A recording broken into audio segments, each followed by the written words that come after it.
Welcome to this very special edition of the KJ Masterclass Live, the show which ensures that you profit from your time spent here with experts, either through their industry insights, information, or simply learning from them.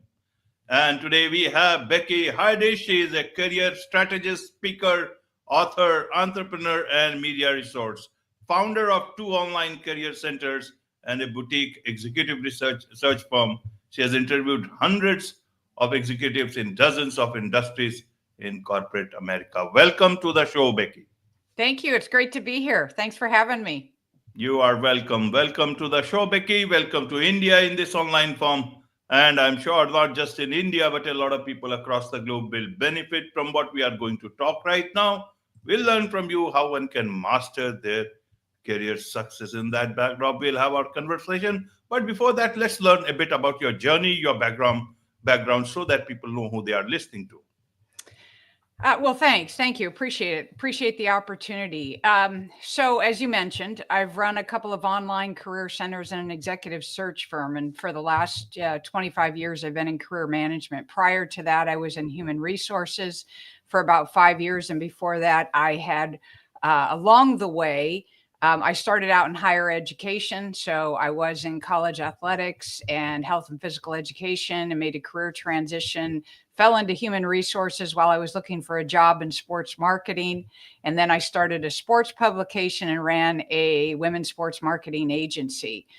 So I made several different career transitions, worked in multiple industries, worked for the, private sector, state government, and also for some public companies consulting and directly for the chairman of a board. So all of those kind of experiences myself, making career transitions, not knowing how, quitting jobs before having jobs, starting businesses unprepared. Those were all part of the lessons I learned.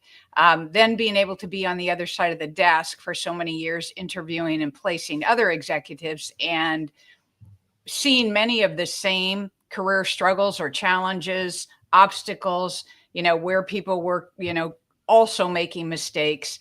That's really kind of been, with the launch of the book that I just did was kind of bringing a lot of those tips, tools, and lessons together to help benefit others. Absolutely, Becky. Thank you for that. So let me understand it for the audience this particular way is it the best of time in terms of careers, or is it the worst of times in terms of career? Best, what I mean is in terms of online, you can do so many things, not so good, especially with AI coming in and on. So that is why I want to understand the landscape for the audience in terms of career. Yeah, well, it's changing, obviously, and we're in the midst of a lot of change. So, with that comes a lot of things that have made our jobs and lives easier with technology. But the other flip side to that is, just being bombarded with technology today, whether it's another app, another platform, another database, a CRM system, whatever the case is, you take all of that, you take social media. Everything has moved online. So we are constantly, I think as a society running behind the technology, it's moving, as you know, at such a rapid pace, but with it affecting every single demographic and generation and industry, everybody is kind of, they're on the train and trying to hang on and stay in front of that train, or at least stay on the train. So I think it's become so stressful. Managing a career today, it used to be, as for many of the generations before, it was, one job, maybe two jobs, something like that. You were in the same field and industry 25 years, retired, that sort of thing. I mean, it's just not like that anymore. The average number of jobs that, we're expected to have is, somewhere around 12. The average number of careers is falling between 4 and 7. People are changing lanes, they're changing what they're doing, they're moving and transferring skills. So in those ways, and as you alluded to online, there's so many more opportunities. But the flip side of that too is trying to stay in the race, in the game, and stay competitive. Absolutely.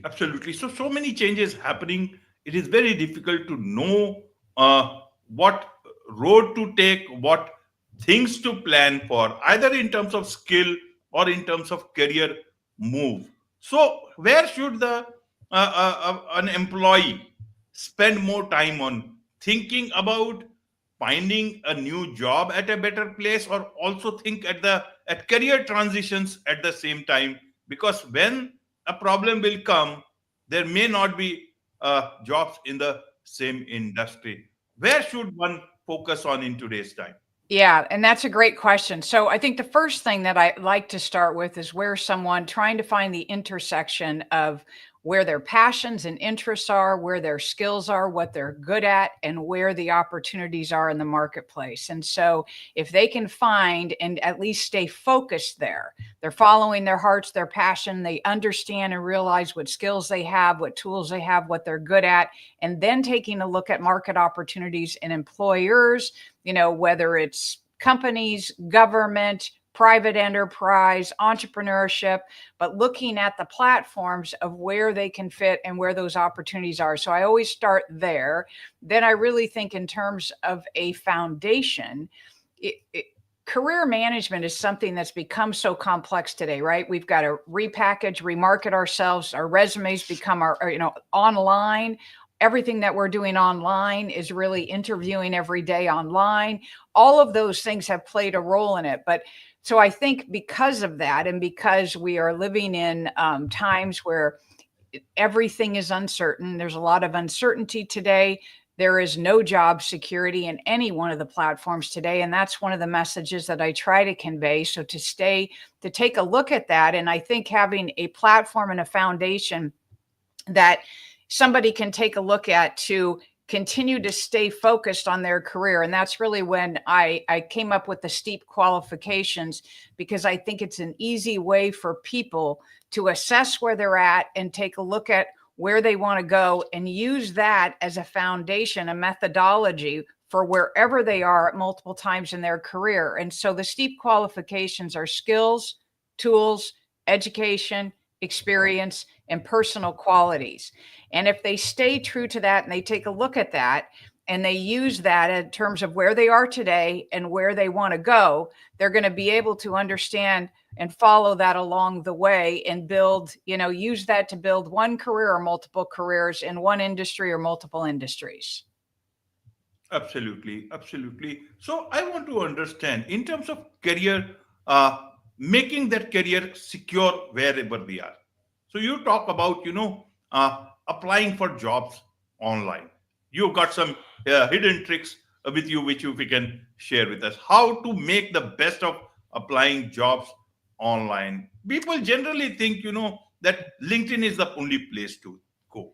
There Yeah. might be hidden jobs. Some of those secrets, if you can say. And at the same time, you also talk about protecting your career online. Where is this threat? What do I do? Should I apply online? Should I not? Should I look at the protection part? What do I need protection from? Help us understand in this backdrop. Both look to be moving in two different directions. Yeah, exactly. So as far as applying for jobs, again, decades ago, right, people would type up cover letters and send that and attach that with the resume and mail that off. And they were very intentional about the jobs they were applying for. Today with the ease of online job postings, the good news is you can apply for a lot of jobs at one time. The bad news is people think it's more or less like a numbers game. The more jobs that I apply for, the more it's going to increase my odds. When really what I really want them to do is, again, get focused in terms of the direction of their skills or passions and their opportunities, but then take a look at, the jobs that they are applying for and their resume or their Vita or their LinkedIn profile and match that up to the job and really take a look at that. And when you do that and you look at the requirements and qualifications on a job and people go bullet point by bullet point, they should be asking themselves, am I really qualified for that? Do I have that? It doesn't mean you have to have every single qualification or requirement to apply for a job. But one of the biggest problems that people have is they're applying for jobs they're not qualified for. They may think they can do the job and they may very well be able to do the job. But that doesn't mean that they're going to get an interview for the job. So what that paper screener or that applicant tracking system or AI is looking for, right, is the matching of the keywords and the actual experience in that particular field. If you don't have it and you don't look like you have it, it's going to be really hard to get that interview. So yes, there are things you can do, from repackaging, taking your, skills and tools and education experience and packaging that in a different way that makes you a little bit more marketable to be over here. But you have to kind of understand and bridge that gap. And so it's really important to think about, what are you qualified for? And if you're not qualified, then again, I go into that with my steep qualifications. What do you need to get from here to here to be perceived as being more qualified, so that you can get those opportunities that you want to get to? So I think that's really important for applying for jobs, is to be intentional about what you're applying for and apply for the right jobs, the jobs that are going to get you an interview. As far as the protecting your career, we're living in a time, it's a very unforgiving time in the sense of, postings online, cancel culture, ageism, people being pushed out of jobs early, people being fired, laid off, companies going out of business, the economy, geopolitical risks. All of these things affect job security today. But one of the things that we are most vulnerable to is what's online and how that can be used, in affecting somebody's career today. All it takes is a post, a photo, a message, an email, something from the past that somebody wants to pull up, 10, 20 years ago, and somebody's going to be impacted by a job and a career and a livelihood. And there's a huge fallout to that. So what I want people to think about is to be very, very careful online. I think it's a huge risk online. Not only what they're doing today, every post, every photo, everything, but anything they can be associated with. It doesn't even matter today whether or not it's true or not, or whether or not, it's accurate or not. It's just a matter of the damage that can be done. And, I hear stories, I've read stories, I know the experience of what people have gone through and things like this. And, it's something that it's really unfortunate today. And especially a lot of young people that don't have any idea, where this is going to go. Right. And so I always say that, the internet is, has a longer lifespan than we do. Well said that, Becky, and I'm sure a lot of people will understand this wisdom from you. In terms of career use, you talked about some of these risks, even at the cost of repeating, so that it becomes sketched in our minds. What are the big career risks that people are facing as of today? Well, I think, one of them is unemployment, not being employed and not maintaining employment. And I think that's a huge risk in the sense of, especially for generating cash flow, as the cost of living continues to rise, we've got all kinds of challenges in the workplace. So I think staying employed, maintaining employment, that's a huge risk. Somebody can be out of work for 6 months, somebody can be out of work for 2 years, whatever the case is. But those gaps in employment, those staying employed, those things can affect, somebody's financial security, their livelihood, everything. So I think staying employed is definitely one. We've talked about the career risks. Another one is just not staying up with the skills and the tools today, or the education of where things are going. And so the easiest thing to do is to focus on the particular industry or the sector that you're in, and where your skill set is, and the tools that you're using today, and what is happening, and trying to stay a step ahead with the skills and the tools. It means, we're no longer able to just go to school, get the degrees, and that's it. It is ongoing learning all the time. So whether it's another class, another software, another certificate, another license, you've got to stay in that game of learning. Right, Becky. John, normally nowadays when people are talking of skill, most of the talk is around AI. Learn AI before somebody else learns it better than you. But should that be the only skill? Is that the only skill that is necessary, or should we talk of something beyond that? Yeah, and that's a great question. I mean, we all are experiencing the speed of this, right? Quantum computing and AI and how fast things are going. So the I think one of the things that's yeah, I think it's important for people to understand is you don't have to understand AI, how it all works, all of it, and be intimidated by it. However, it will change the tools that you're using today to do your job.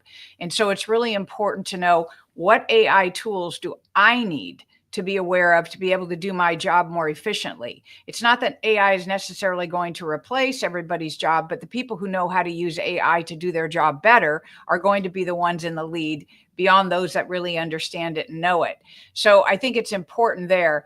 You know, we're also living in a time where high emotional intelligence, being able to manage people, manage emotions, knowing how to do that, knowing how to harness a team, collaborate, do all of that, whether it's remote working, you know, obviously everything has gone to, you know, we are global, we are remote, we are doing that. So being able to, and again, those roles require knowing the latest software, being able to jump onto this platform or use this, et cetera.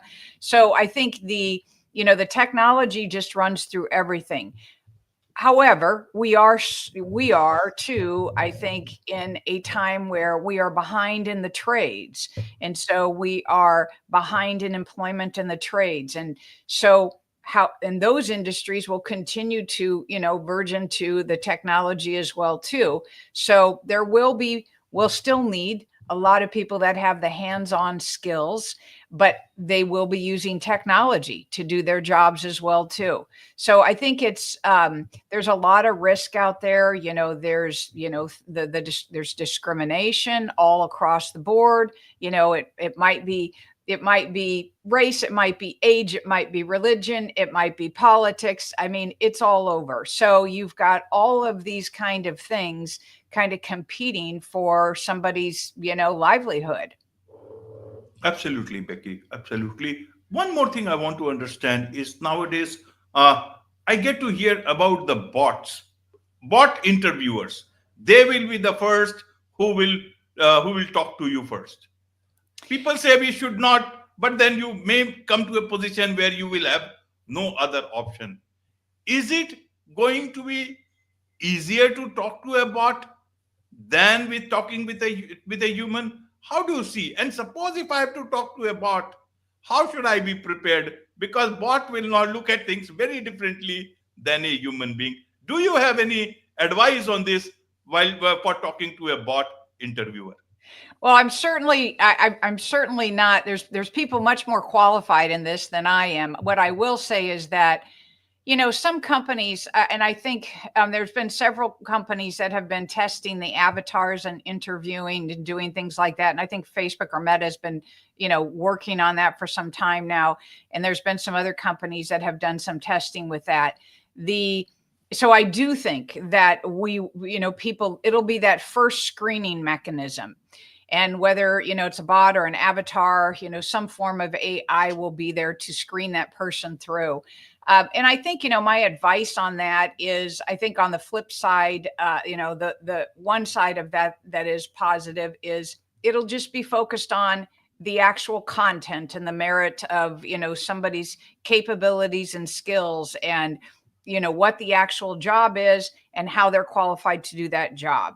You know, the emotional side of things, that personal connection, necessarily the likability, some of those other filters and things that affect somebody's, you know, success in a job interview at times may not be there. And, you know, they may be able to just get through this practical kind of screening thing. I think it's very much like the transition we went through in, you know, trying to phone and call customer service, right? I mean, if you talk to many people today, you know, that's one of the frustrations, is never being able to get anybody live anymore.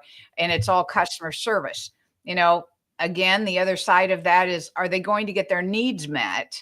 You know, is the outcome going to be quicker or better or more efficient? Are they going to feel like it's more accurate? So those are things that, you know, we'll develop and we'll see. I will add one other note on that, because I did recently, you know, read a little bit about this as well too. But there's so much fraud online, unfortunately, that, there are individuals out there that are posting jobs, bringing people in, and then asking for personal information, just like they would be filling out an employment application, and actually getting that information and using that, for ways that we don't want them to be using it. So I would say be Absolutely. careful and cautious of those things as well. Absolutely. Be careful of scammers and be careful. We have to also be, cautious of the fact that this bot interviewer might be doing background research of whatever we have ever written in our online lives. They will have that perhaps the capacity to look at every single bit of like, dislike, comment that we have done on LinkedIn or anywhere else. And it might come up with that question. Do you think that possibility also, that it will Oh, say, okay, ab- you seem to be not liking this particular thing you wrote 20 years back, you wrote this? yeah, absolutely. I've had candidates that, you know, so in the recruitment world, the firm that I ran is a retained executive search firm where companies retain us to fill a particular position. So we're looking for that needle in the haystack, that individual that has what they're looking for this particular role. And so engaging in interviewing candidates and presenting candidate slates for different jobs and roles, we have come across and had several situations where an individual has surfaced. They've been a great candidate for the job or the role, and either our internal team or our research team or the companies or the organization has surfaced something online that has caused concern for the employer. And the either the interview process stops, the offer's been withdrawn, things like that, or they just never got a follow-up opportunity because of that. So yes, it's happening all the time, and it's the easiest way to find out about anybody's background. And so, that is, it's a huge risk today. Absolutely, absolutely. Now let's look at it from a particular point, this particular point, especially for women. How should they look at their career prospects in today's time? Jobs becoming less, bots coming in, and then there are some industries which are very male-dominated fields. How should women plan out their career path in today's time? Well, I would say to keep doing what they're doing, because the women are, coming on strong, and they're very talented, and they're doing, they're running companies now, they're starting their own businesses, they're entering, more and more of the C-suite in the boardroom. There's certainly more work to be done. I mean, we're still at, depending on the report you read, 84, 87 cents to every dollar that a male earns over the lifetime of a female. If you just look at, her earnings, and in the US, like Social Security or retirement, that can mean like 700,000 to up to $2 million of a pay equity gap that they can experience in their lifetime, which affects their family, et cetera. So you still have those, you still have all the challenges of women breaking in. And it wasn't that long ago. I mean, if you go back, when we started our firm, and our specialty at the time we had started was women, and we had a focus on women and diverse senior leaders. And at that particular time, just getting a meeting was a success. And but when we would focus, when we had a search, trying to identify, it's always difficult to find the needle in the haystack. But when you are going back into some of these industries 30 years ago, and for example, the job responsibility requires that somebody's managed 5,000 people, they've had global operations, they've got, managing or used to managing 100 million P&L, whatever the responsibilities are, it would be very difficult to find women that had had the opportunity 20 years prior to that to build that, to get that experience. So you had this, we were coming from, just starting out in the workforce to catching up to where you could have the opportunity to gain that experience. So we're there. And, yes, we need to open more doors, and we need to do that. But it did take time for women to have the chance to be able to get in, to gain the experience that was going to be retired or that was going to be required to be successful in the role. And so I think it's important that we don't lose sight of that. And so we are, the efforts continue. And like I said, I mean, there's so many more women today that are just, they're doing phenomenal, and they are, building companies, they're, running boardrooms, they're doing more and more, and we're going to continue to see that as well. So I think it's an exciting time. And on the other side, the flip side of that is women have unique challenges, especially if they're wanting to be a mom, and you have caretaking challenges, you have aging parents at times. So there's just unique things that are different to although the workforces and parenting roles have changed and blended more, you still have those dynamics with women that impact them more so. Absolutely. And talking of women brings me to your book, The Career Masterclass for Women Staying Marketable and Succeeding in a Changing Business World. Tell us a bit about this book. Is it already out? It's going to be out. What is in that book? Yeah, so it is out. It just was released in a few weeks ago on Amazon. So you can find it, The Career Masterclass for Women, on Amazon. And really, it's, KJ, it's really a combination of all the tips, tools, strategies, kind of tactics that, again, I experienced or have seen others experience. And I just felt like I was having a lot of the same conversations with different professionals and executives and women in different industries, and thought, I'm going to put this all together kind of in one place in a comprehensive guide that they can to keep on the shelves for one career or multiple careers. So, in it, I cover vulnerability, I cover the steep qualifications, I cover navigating the course. There's 4 sections, and the last one is changing course. And so I think I give the illustration of kind of going up the mountain and all the zigzags along the way, in a sense.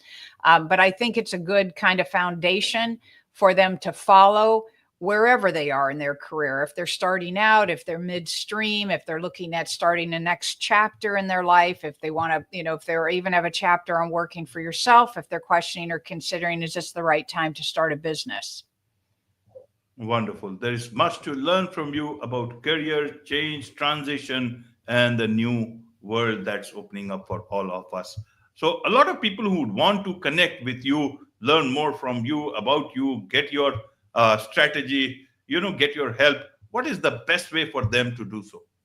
They can sign up for my newsletter right now, BeckyHeidich.com. Go to the website. They can see some of we'll have other offerings rolling up as well, too, a masterclass that'll be coming, things like that. So, follow along, and I'd love to stay connected with them. Wonderful. With this, it's a wrap on this very special edition of the KJ Masterclass Live. Thank you so much indeed for joining us.